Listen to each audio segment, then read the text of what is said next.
ಉಡಾಯಿಸೋ ಖಾರ ಬಣ್ಣ ರುಚಿಯನ್ನು ನೀಡುತ್ತದೆ. ಮೆಣಸಿನ ಪುಡಿ ಚಿಂದಿ ಉಡಾಯಿಸೋ ಖಾರ ಬಣ್ಣ ರುಚಿ.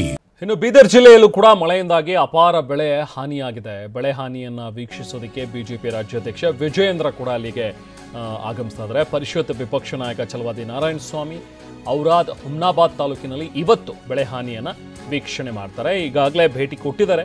ಭೇಟಿ ಕೊಟ್ಟು ಅಲ್ಲಿ ಪರಿಶೀಲನೆಯನ್ನು ಮಾಡ್ತಾ ಇರುವಂಥ ದೃಶ್ಯಗಳು ನೋಡಿ. ದೃಶ್ಯಗಳಲ್ಲಿ ನಾವು ನೋಡ್ತಾ ಇದ್ದೀವಿ. ಈಗ ವಿಜಯೇಂದ್ರ ಈಗಾಗಲೇ ಬಂದಿದ್ದಾರೆ.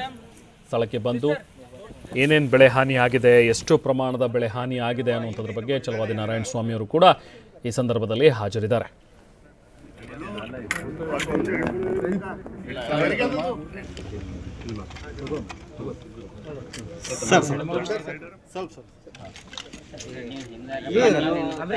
ಒಂದು ಸ್ಥಳಕ್ಕೆ ಭೇಟಿ ನೀಡಿ ವಿಜಯೇಂದ್ರ ಪರಿಹಾರದ ಚೆಕ್ ಅನ್ನು ಕೂಡ ವಿತರಿಸಿದ್ದಾರೆ.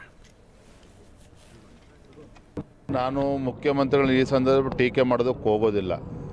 ಬದಲಾಗಿ ರಾಜ್ಯದ ಗೌರವಾನ್ವಿತ ಮುಖ್ಯಮಂತ್ರಿಗಳಲ್ಲಿ ನಾನು ವಿನಂತಿ ಮಾಡ್ತೇನೆ, ಆಗ್ರಹ ಮಾಡ್ತೇನೆ.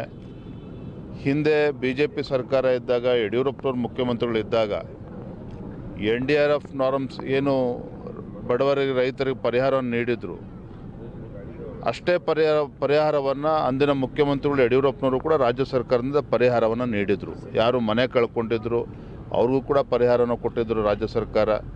ಯಾರು ಬೆಳೆ ನಾಶ ಆಗಿತ್ತು ಹಿಂದಿನ BJP ಸರ್ಕಾರ ಪರಿಹಾರ ನೀಡಿದರು. ನಾನು ಮಾನ್ಯ ಮುಖ್ಯಮಂತ್ರಿಗಳಲ್ಲಿ ವಿನಂತಿ ಮಾಡ್ತೇನೆ, NDRF ಏನು ಪರಿಹಾರ ಬರಬೇಕು ಅದು ಬಂದೇ ಬರ್ತದೆ. ಅದರ ರಾಜ್ಯ ಸರ್ಕಾರವು ಕೂಡ ಮುಂದೆ ಬರಬೇಕು. ಕೇವಲ ಇಲ್ಲಿ ಅಧಿಕಾರಿಗಳು ಬಂದು ಭೇಟಿ ಹೋಗೋದ್ರಿಂದೇನು ಪ್ರಯೋಜನ ಇಲ್ಲ. ತತ್ಕ್ಷಣ ಸಂಕಷ್ಟದಲ್ಲಿರ್ತಕ್ಕಂಥ ರೈತರಿಗೆ, ಬಡವರಿಗೆ ಸ್ಪಂದನೆ ಮಾಡುವಂಥ ಕೆಲಸ ಮಾಡಬೇಕು, ಪರಿಹಾರನ ನೀಡಬೇಕು ಅಂತ ನಾವು ಒತ್ತಾಯ ಮಾಡ್ತೀವಿ. ಕೇಂದ್ರ ಸರ್ಕಾರ ತನ್ನ ಏನು ಕರ್ತವ್ಯ ಮಾಡಬೇಕು, ಆ NDRF ನಾರ್ಮ್ಸ್ ಪ್ರಕಾರ ಏನು ಬರಬೇಕು ಬಂದೇ ಬರ್ತದೆ.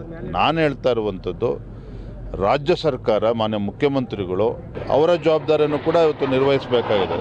ಸಂಕಷ್ಟದಲ್ಲಿರುವಂತಹ ರೈತರಿಗೆ ತತ್ಕ್ಷಣ ಸ್ಪಂದನೆ ಮಾಡಬೇಕು, ಪರಿಹಾರ ನೀಡಬೇಕು ಅಂತೇಳಿ ಆಗ್ರಹವನ್ನು ಮಾಡ್ತಾ ಇದ್ದೇನೆ. ಇದೇ ಸಂದರ್ಭದಲ್ಲಿ